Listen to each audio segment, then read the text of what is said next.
안녕하세요. 워싱턴 윤준혜의 윤주입니다. 청취자분들, 미국의 가장 큰 문제가 무엇일 것 같나요?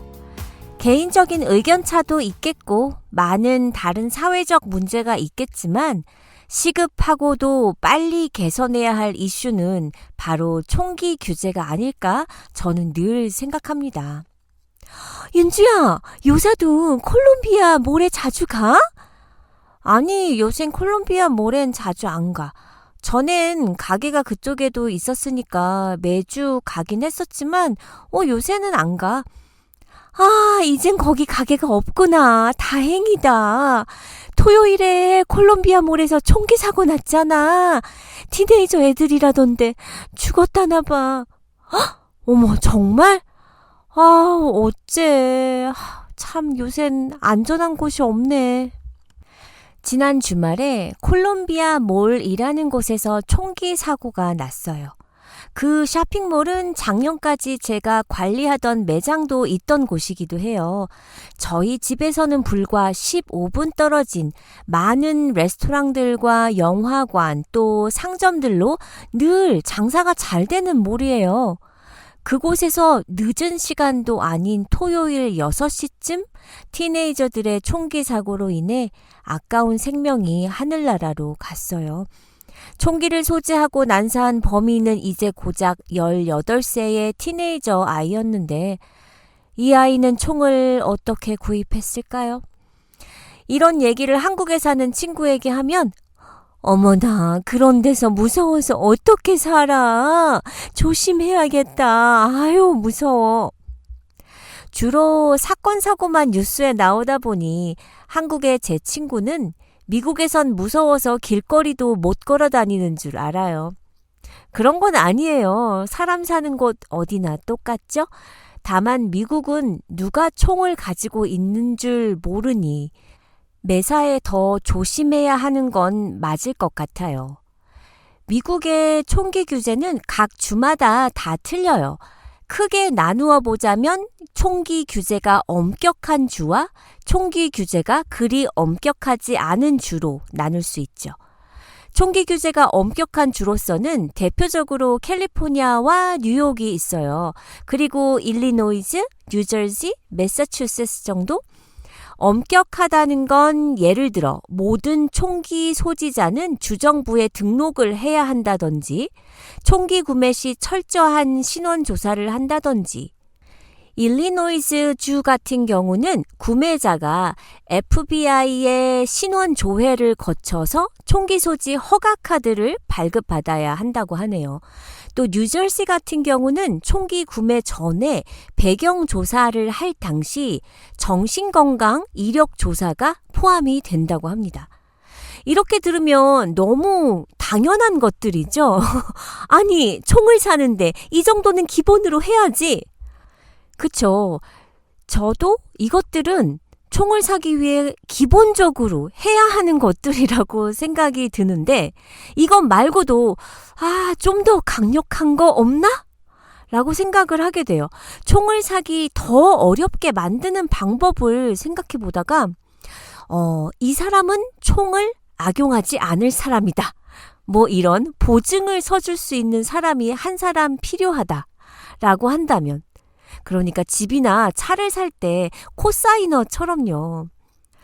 총을 산다는데 보증을 해줄 사람은 구하기 쉽지 않을걸요? 그렇게 되면 총을 사기가 더 어려워지지 않겠어요?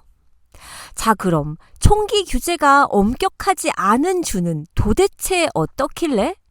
대표적으로 텍사스, 아리조나, 알라바마 같은 주는 구매 시 허가나 배경 조사 등도 필요하지 않다고 하고요. 와이오밍 같은 경우는 허가 없이 개인 거래도 가능하대요. 이게 말이 되나요? 그러니 나이 제한이 있다고 해도 미성년자도 어떤 식으로든 쉽게 총을 구할 수 있다는 말이에요. 생각해 보세요. 캘리포니아의 옆에가 아리조나 주가 있는데 캘리포니아에서 아무리 총기 규제를 엄하게 한다고 해도 옆 동네 가서 사오면 어쩔 건데요? 모든 주가 함께 강화해야 하는데 물론 저의 개인적인 생각들이에요. 자신을 지키기 위해 총은 꼭 집에 두어야 한다라고 생각하는 사람들도 많으니까요. 범죄 경력이나 정신 이상 등의 문제가 있는 개인이 총기를 소지하지 못하게 엄격히 조사하고 총기 소지를 못하게 해야 하는데 신원 조회를 피할 손쉬운 방법이 너무 많고요. 또 건쇼라는 게 있어요. 총쇼, 총기 박람회죠. 완전 미친 거예요. 총기 소지에 우호적인 주의 중소도시들에서 매년 축제처럼 열린다고 합니다. 더 미치는 건요. 건쇼에서 이루어지는 개인 간 거래나 벼룩시장을 이용한 중고거래는 신분 조회를 피해갈 수 있다는 점이에요. 심지어 미성년자도 이 건쇼에서 총을 살 수 있다고 하니 오 마이 갓, 어쩌면 좋나요? 불법 유통 총기의 3분의 1이 이 건쇼에서 거래된다고 합니다. 아주 그냥 총을 사라고 사람을 부추기는 거 아닌가요?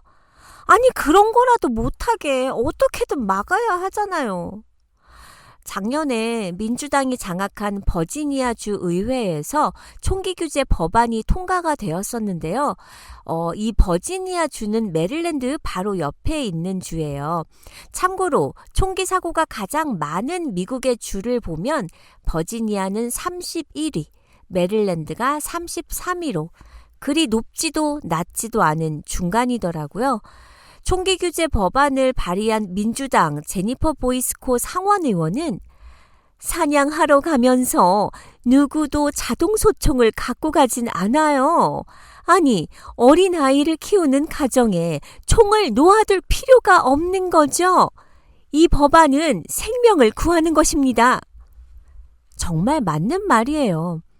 또 주지사의 서명을 기다리고 있는 총기 규제 법안 가운데 하나는 자녀가 있는 가정의 경우 모든 총기는 자물쇠가 있는 상자에 담아 보관하도록 하는 법안인데요. 어이없어. 이런 당연한 법안이 아직도 통과를 못하고 기다리고 있다니 답답합니다. 이 법안은 재작년 아버지가 권총을 카운터에 꺼내놓았다가 3살배기 아들이 실수로 발사하는 바람에 2명의 아이가 목숨을 잃는 사건을 계기로 상정된 법안입니다. 아이들이 있는 집에서 총기 소지는 더 엄격하게 제한해야 한다고 생각해요. 2023년에 텍사스주 달라스 쇼핑몰에서 벌어진 총기 사고로 한국인 가족이 희생을 당하고 6살 아이만 혼자 남았다는 가슴 아픈 뉴스 기억하실 거예요. 저희 딸이 텍사스에 살거든요. 사건 당일도 달라스 쇼핑몰에서 20마일 떨어진 곳에서 저희 딸이 일을 하고 있었고 당시 딸아이의 친구는 사건이 일어난 쇼핑몰의 한 가방 매장에서 일을 하고 있었어요. 딸 아이의 친구는 그 어마무시한 장면을 목격했고요. 그 트라우마로 일도 그만두고 한동안 많이 힘들어했다고 들었어요. 우리 한인의 희생이었기에 한인 사회엔 더 큰 충격이었죠. 남겨진 아이를 생각하면 정말 너무 마음이 아픕니다. 이 사건으로 거의 30년 만에 총기 규제를 강화하는 법이 통과됐지만 사고를 막기엔 턱없이 부족해요. 21세 이하 총기 구매자의 신원 조회를 강화하고 잠재적인 위험 인물이 총기 소유를 하지 못하게 하는 내용이 골자였는데 그걸로 되나요? 얼마나 더 죽어나가야 하는지. 미국 텍사스주 유벨디의 롭 초등학교에서 총기 난사 사건도 2023년이었죠. 당시 그 사건은 정말 너무 끔찍했어요. 어린이 19명과 교사 2명이 교실에서 숨지는 사건이었는데 총기 난사 사건이 자주 벌어지는 미국이지만 초등학교에서 일어난 건 2012년 커네티컷주 샌디훅 초등학교에서 26명이 숨진 뒤 10년 만이었습니다. 저도 초등학생 자녀를 키우는 엄마로서 그 사건이 났을 땐 정말 많이 울었어요. 아이 잃은 부모 마음과 정말 나에게 그런 일이 있을 수도 있다고 생각하니까 너무 눈물 나더라고요. 총기 사고는 미국인들의 삶의 일부가 된 듯합니다. 1968년에서 2017년 약 150만 명이 총기로 숨졌는데요. 이는 1775년 미국 독립전쟁 이후 발생한 미군 전사자 합계를 웃도는 규모라네요. 2020년 한 해만 놓고 봤을 때는 4만 5천 명 이상이 총으로 목숨을 잃었어요. 자살과 타살 건수를 모두 포함한 수치입니다. 18세 이하 미성년자의 사망 원인 1위가 총기 사고예요. 교통사고나 암 같은 병보다 훨씬 많았어요. 미국의 총기 사고는 그 빈도와 강도가 날이 갈수록 심각해지고 있습니다. 미국에 사는 미국 시민으로서 가장 우려되는 일은 핵 전쟁도 경제난도 아닌 총기 사고 아닌가요? 민간인이 총을 소유할 수 있는 권리의 법적 근거가 되는 미국 수정헌법 2조는 이렇게 되어 있어요. 규율이 잘 서 있는 민병대는 자유로운 주의 안보에 필수적이므로 무기를 소지하고 휴대할 수 있는 국민의 권리를 침해해선 안 된다. 수정헌법 제2조의 원래 취지는 압제적 정부가 출현할 가능성에 대비하자는 건데 이제는 시민 보호가 아니라 시민들 서로에 대한 총기 폭력 행사를 뒷받침해주는 꼴이 되고 있잖아요. 서부 개척 시대의 자유로운 안보를 위해 만든 총기 소유권이 이제는 우리의 안전을 위협하고 있으니 아이러니합니다. 청취자분들 전 세계적으로 얼마나 많은 총이 있을지 생각해 보셨나요? 우리같이 평범한 사람들은 그 수를 어림짐작할 수조차 없어요. 전 세계 개인들이 얼마나 많은 총기를 소유하고 있는지 계산하는 건 어려운 일이지만 2020년 기준 미국 민간이 소유한 총기는 약 3억 9,334만 정으로 추정되고요. 미국은 다른 나라에 견주해보면 1인당 총기 소유 비율이 월등히 높아요. 100명당 120.5정의 총기를 갖고 있는 것으로 추정되고 세계 1위입니다. 사람보다 총이 많은 거예요. 미국인의 총기 소유 비율이 지난 몇 년간 급격히 증가했는데요. 미국 내과 연례회보에 발표된 연구에 따르면 2019년 1월부터 2021년 4월 사이 750만 명이 처음으로 총기 소유자가 됐는데 전체 인구의 3%를 밑도는 규모예요. 이는 다시 말해 어린이 500만 명을 포함해서 1,100만 명이 총을 접할 수 있는 환경에 더 노출됐다는 얘기가 됩니다. 여론조사기관 갤럽의 2020년 10월 조사에 따르면요. 미국 성인 중 절반이 총이 있는 가정에 살고 있고 3명 중 1명이 총기를 개인적으로 소유하고 있다고 발표했어요. 공화당원은 절반이 개인적으로 총을 가지고 있다고 답했지만 민주당원은 10명 중 2명이 총을 소지하고 있다고 말했어요. 남성이 총을 소지할 가능성이 여성보다 2배 높았고 외진 마을이나 농촌에 거주하는 사람의 절반 정도가 총을 소지하고 있다고 답했어요. 반면 도시의 경우 4명 중 1명이 총기를 소지하고 있다고 응답했습니다. 저는요, 총기 사건이 터질 때마다 아니 왜 도대체 총기 규제를 엄격하지 하지 않는 것인지 도대체 이해할 수가 없었어요. 하지만 총이 사람보다 많다는 걸 알았을 땐 어려운 일이겠구나 라는 생각도 들었죠. 미국에서는 총기 사건이 터질 때마다 총기 관련 규제를 대폭 강화하자는 이야기가 나오고 있지만요. 참사가 반복될 때마다 있었지만 번번이 실패했어요. 미국에서 총기 규제가 쉽지 않은 이유 뭘까요? 한국처럼 민간의 총기 보유를 금지하는 건 미국에서 불가능해요. 기술적으로 볼 때도 민간에 풀린 그 많은 총을 정부가 회수하기란 쉽지 않다는데요. 앞서 말씀드렸듯 미 전역에 총이 4억 정가량 있는 걸로 추정이 되잖아요. 소유를 제한하자고 하면 사유재산권 침해라고 난리가 날 거라는 거죠. 여태껏 정치권에서 논의되던 것은 많은 인명 실상을 일으키는 돌격 소총이라고 불리는 군대식 소총의 판매를 금지하자는 건데 이 총에 대해 간략하게 이해를 시켜드릴게요. 사건 현장에 늘 등장하는 총기가 AR-15라는 총기인데 M16이란 총은 들어보셨을 거예요. 네, 같은 거예요. 한국 군에서도 사용했던 총과 같은 계열입니다. 미국에서 민간인에게 파는 AR-15는 반자동 모드로 1분에 60발을 발사할 수 있다고 해요.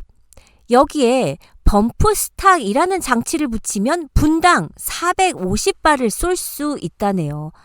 당장 AR-15와 범프 스탁만 판매를 금지해도 총기 난사의 강도를 현격히 낮출 수 있다는 얘기입니다. 그런데 문제는 하원에서 총기 규제 법안이 통과되어도 항상 상원에서 막힌다는 거예요. 제가 볼 땐 미국 총기협회가 있는 한 더 강력한 총기 규제는 힘들어 보입니다. 미국 총기협회를 NRA라고 칭하는데요. 이곳 NRA의 목표는 총기 생산자들을 보호하고 총기 판매를 늘리는 것이에요. 오늘날 미국에서 총기는 1년에 100억 달러짜리 산업입니다. 총기 규제 강화에 반대하는 세력은 광범위하다고 봐야 해요. 미국 총기협회는 그 선봉이자 상징인 거고요.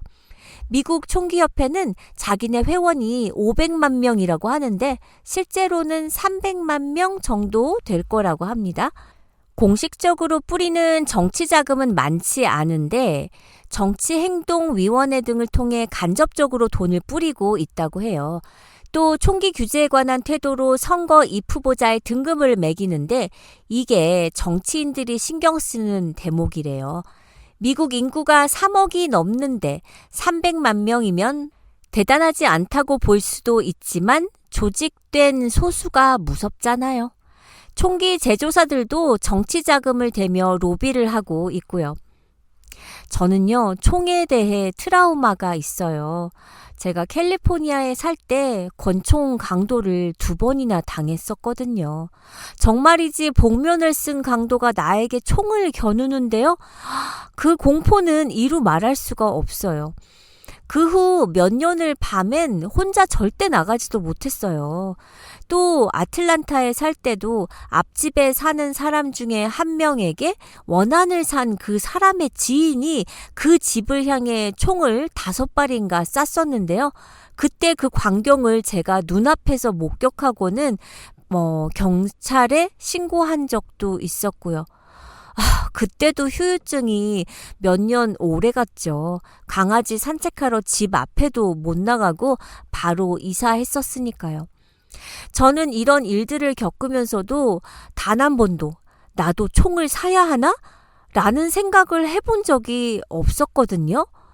저의 지인 한 분은 친구의 아파트 지하 주차장에서 강도를 한번 당한 뒤로는 본인도 총을 사야겠다고 하시더라고요. 미국 생활을 하면서 총기 소지에 관한 생각이 다소 달라졌다고 하시면서 총기 하나 정도는 집 또는 차에 가지고 다니고 싶은데 대표적인 이유를 크게 2가지로 말씀을 하셨는데 첫 번째는 역시나 타인으로부터의 보호죠.